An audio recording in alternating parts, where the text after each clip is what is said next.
आज हम आपको 26 मार्च 2025 के गणित के पेपर के 10th बोर्ड के दो ऐसे प्रश्न बताने वाले हैं जिसमें हमारी गारंटी है दो में से एक प्रश्न छपा हुआ, दोनों नहीं, दो में से एक।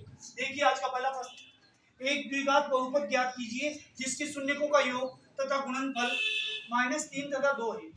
देखिए हमें ज्ञात करना है द्विघात बहुपद, तो एबीसीडी आपको आती होगी, तो आपको क्या करना है, ए लिखना है, बी लिखना है, सी लिखना है। अब इसमें लिखेगा द्विघात यानी x की घात 2 लगानी है, फिर उसको घात को कम करते जाना है, तो x की घात 2 को कम करेंगे तो x की घात 1, फिर बिल्कुल ही कम हो जाएगी। तो ये द्विघात बहुपद हमें मानना पड़ेगा। कैसे माना मेरे बच्चों, देख लो, एक बार a b c लिख लो, फिर ये द्विघात लिख रखा तो x की घात 2 लगा दो, फिर x एक घात कम होगी x, फिर कम होते ही बिल्कुल ही नहीं रही, तो ये द्विघात बहुपद हमने मान लिया। क्या माना, ax² + bx + c।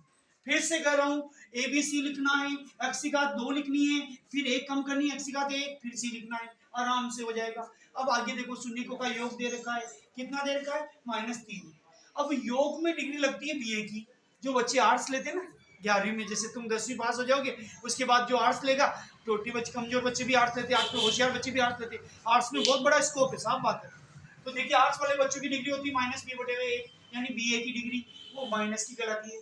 तो देखिए अब आपको भी ए की डिग्री मिल गई। दूसरा दे रखा है शून्यकों का गुणनफल, गुणनफल दे रखा है साहब 2, ये 2 लिखा। और जो कॉमर्स वाले बच्चे होते हैं ना, जैसे मेरा बेटा कॉमर्स वाला है, वो सीए कर रहा है, तो सीए की डिग्री है ये c/a यानी सीए की डिग्री। अब आप सीट मिलाइए, ए की सीट में कुछ नहीं, यहाँ पे भी ए की सीट में कुछ नहीं, तो ए का मान कितना हो गया, 1। जैसे भगवान नहीं दिखता ऐसे 1 नहीं दिखता, तो एक ही सीट में कुछ संख्या नहीं है, यहाँ पे भी कोई देखो कुछ नहीं है, ए का मान 1 हो गया। अब बी का मान कितना हो जाएगा, 3, माइनस से माइनस कट जाएगा, ये लो साहब काट दिया, बी बराबर 3 और सी बराबर इसकी सीट में देखो 2, तो ए का मान 1, बी का मान 3, सी का मान 2। ये तीनों ही मान इस द्विघात बहुपद जो हमने माना उसमें रख दो। एक की जगह लिखेंगे 1, एक लिखने की फैशन नहीं है, जैसे ऊपर का बटन लगाने की फैशन नहीं है ऐसे ही एक लिखने की फैशन नहीं है, एक नहीं लिखा, कोई लिख ले तो भी गलत नहीं। ये x² प्लस b का मान कितना 3, तो b की जगह 3 लिख लिया, पचोकड़े है x, पीछे है x, प्लस c का मान है 2, ये 2। तो आपका आंसर आ गया द्विघात बहुपद x² + 3x + 2। देखिए सेम टू सेम ऐसे ही सवाल है, कभी ये आता कभी ये आता, लेकिन आता जरूर है, ये हमारा दावा है।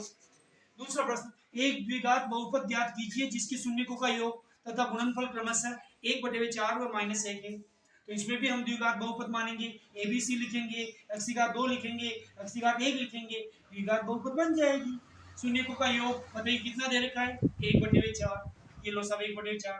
पहली वाली डिग्री बीए की होती है, बीए माइनस में होती है। दूसरा दे रखा शून्यकों का गुणनफल, गुणनफल को या गुणा को, इसका मान दे रखा -1, ये -1, ये सीए की डिग्री। अब आप सोच रहे होंगे ये 4 कहाँ से आए, देखो यहाँ ए की वैल्यू 4 है, तो यहाँ 4 लाने के लिए हमें ऊपर भी 4 लिखना पड़ा, नीचे भी 4 लिखना पड़ा, तो ए की वैल्यू समान होगी, ए का मान 4, यहाँ पे भी 4, तो ए का मान 4 हो गया। अब बी का मान कितना 1, ये माइनस का लग जाएगा, तो बी का मान -1, सी का मान 4 × 4 -1।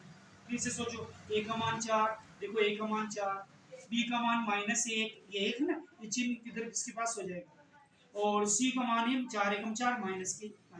इन तीनों मानों को सूत्र में लिखेंगे, और तो ए की जगह क्या लिखेंगे 4, ये 4 लिख लिया, x² प्लस प्लस है, लेकिन यहाँ मान माइनस में, तो प्लस माइनस लड़ेंगे तो माइनस जीतेगा, और एक लिखने की फैशन नहीं है, x लिख लिया, और c का मान कितना है -4, तो यह प्लस सी की जगह -4 लिखेंगे और द्विघात बहुपद आ जाएगा। ऐसे मैं कह रहा हूँ इन 2 सवालों को पक्का कर लो, आपका एक सवाल पक्का परीक्षा में छप चुका है 26 मार्च के पेपर में। बहुत बहुत धन्यवाद।